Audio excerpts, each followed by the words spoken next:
मैं अपनी बेटी पर कुर्बान हो रहा हूं। 13 साला बेटी को वनी होने से बचाने के लिए बाप ने अपनी जान दे दी।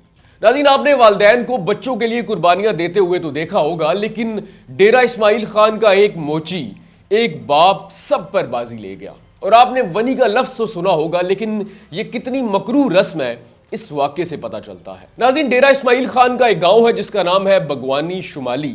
वहां पर एक मोची, एक हजाम आदिल रमजान रहता है। उसने अपनी बेटी का रिश्ता अपने भांजे के साथ तय कर रखा होता है। मामलात बिल्कुल ठीक ठाक चल रहे होते हैं। आदिल रमजान अपनी दुकान पे काम करता है, लोगों के बाल काटता है, घर का निजाम चलता है। बेटी जवान हो रही है, लेकिन आदिल रमजान को फिक्र नहीं, क्योंकि उसने बचपन से ही अपनी बेटी का रिश्ता अपने भांजे के साथ तय कर रखा होता है। लेकिन फिर एक मकरू दिन आता है। गांव में आदिल रमजान के घर में एक शादी की तकरीब आती है, जिस पर उसका भांजा, यानी कि जिसके साथ उसने अपनी बेटी का रिश्ता तय कर रखा होता है, वो भी आता है।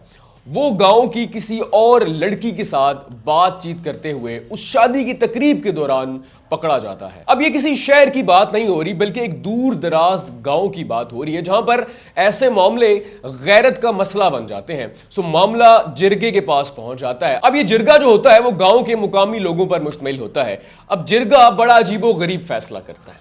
सबसे पहले आदिल रमजान के भांजे, जिसके साथ उसने अपनी बेटी का रिश्ता तय कर रखा होता है, उस पर 6 लाख रुपए का जुर्माना आयद किया जाता है कि इसने गांव की एक लड़की की इज्जत खराब की। और उसके बाद एक और अजीबो गरीब फैसला होता है, वो ये कि इस लड़के की मंगेतर की शादी उस लड़की के भाई के साथ की जाए, जिसके साथ ये लड़का बातचीत करते हुए पकड़ा गया था। अब आदिल रमजान पर जिरगे के लोग ये दबाव डालते हैं कि तुम अपनी बेटी की शादी मेरे बेटे, यानी कि उस लड़की के भाई के साथ करवाओ, जिसके साथ आदिल रमजान का भांजा बातचीत करते हुए पकड़ा गया था। वजह ये कि मेरी बेटी की इज्जत तुम्हारे घर में खराब हुई है। उसके बाद गांव के मुकामी लोगों की एक पंचायत बुलाई जाती है, जिसमें आदिल रमजान को भी बुलाया जाता है, जिससे उसकी 13 साला बेटी को जबरदस्ती वनी करने का फैसला लिखवाकर उससे अंगूठा लगवाया जाता है। फैसले के मुताबिक आदिल रमजान अपनी बेटी की जल्द अज जल्द मंगनी, निकाह और रुखसती करवाने का पाबंद होगा। अब आदिल रमजान, जो कि पेशे के लिहाज से एक मोची यानी कि हजाम है, वो बेटी का ये दुख बर्दाश्त न कर सका और उसने अपनी जान ले ली। लेकिन जान देने से पहले आदिल रमजान एक वॉइस नोट छोड़कर जाता है, जो कि बाद में वायरल हो जाता है। अब यहां पर काबिल गौर बात यह है कि जब आदिल रमजान अपनी जान खुद लेता है, तो वरसा की जानिब से पुलिस को कोई भी दरख्वास्त नहीं दी जाती, कोई मुकदमा दर्ज नहीं होता। लेकिन जैसे ही आदिल रमजान का वॉइस नोट सोशल मीडिया पर वायरल होता है, उसके बाद पुलिस भी हरकत में आती है। अब आदिल रमजान का वो वॉइस नोट जिसने सारे मामले का भांडा फोड़ा, वो क्या था? आदिल रमजान रोते हुए अपने वॉइस नोट में कहता है कि मेरा नाम आदिल रमजान है, मैं पेशे के लिहाज से नाई हूं, मेरे साथ जबरदस्ती ज्यादती की गई है। पंचायत के लोग मुझे जबरदस्ती उठाकर ले गए, मुझसे बयान हल्फी पर दस्तखत करवाए गए और मुझ पर जबरदस्ती का फैसला मुसल्लत किया गया। फिर रोते हुए कहा कि अब मेरे बच्चों के मामू और चचा जाने, मैं अपनी बेटी पर कुर्बान हो रहा हूं, मेरी बेटी बच जाए, मैं कुर्बान भी हो जाऊं तो खैर है। अब ये हराम मौत है या जो भी है, खुदा हाफिज।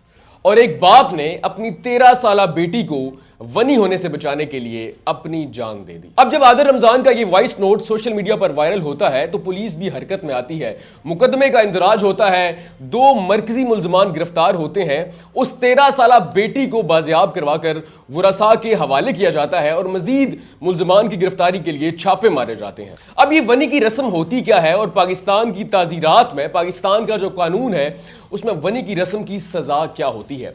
वनी की रस्म में यह होता है कि गांव की पंचायत या जिरगा जबरदस्ती किसी को सजा देता है और जिसको सजा मिलती है उसकी बहन या बेटी की जबरदस्ती शादी की जाती है और जिसको वनी किया जाता है उस बहन या बेटी को रात की तारीकी में रुखसत किया जाता है। अक्सर देखने में यह आया है कि वनी होने वाली लड़कियों का ताल्लुक गरीब घरानों से होता है, जिनके वालिदैन जुर्माने की रकम जो है वो अदा नहीं कर पाते और मजबूरन उन्हें पंचायत या जिरगे का वनी होने वाला फैसला मानना पड़ता है। अब पाकिस्तान के अंदर वनी नामी मकरू रस्म की जो सजा है वो 10 साल है। लेकिन नाज़रीन, ये 2025 चल रहा है, दुनिया जदीद हो रही है, लेकिन पाकिस्तान में आज भी वनी नामी मकरू रस्म जो है वो राइज है। आप डेरा इस्माइल खान के इस वाक़े की मिसाल ले लें। जुर्म किसी और ने किया, हरकत, ये मजमूम हरकत उसके भांजे ने की और सजा उसकी मंगेतर और उसके मामू की बेटी को मिली। अब आदर रमजान जो कि पेशे के लिहाज से एक मोची है, अपने कम सिन बच्चों को छोड़ के अपनी बेटी को बचाने की खातिर वो दुनिया से चला गया। लेकिन अब बच्चों का मुस्तकबिल क्या होगा? पुलिस तो हरकत में आ गई, पंचायत के मरकजी जो मुल्जमान है वो पकड़े गए, लेकिन क्या उसके बच्चे बच जाएंगे? क्या वो वनी होने वाली 13 साल बच्ची बच जाएगी? और पाकिस्तान के अंदर ये जो मकरू रस्म है आखिर खत्म कब होगी? और कितनी बच्चियां जो है इस मकरू रस्म की भेंट चढ़ेंगी जिन्हें उनका खानदान और उनका वालिद जो है वो बचा नहीं सकेगा?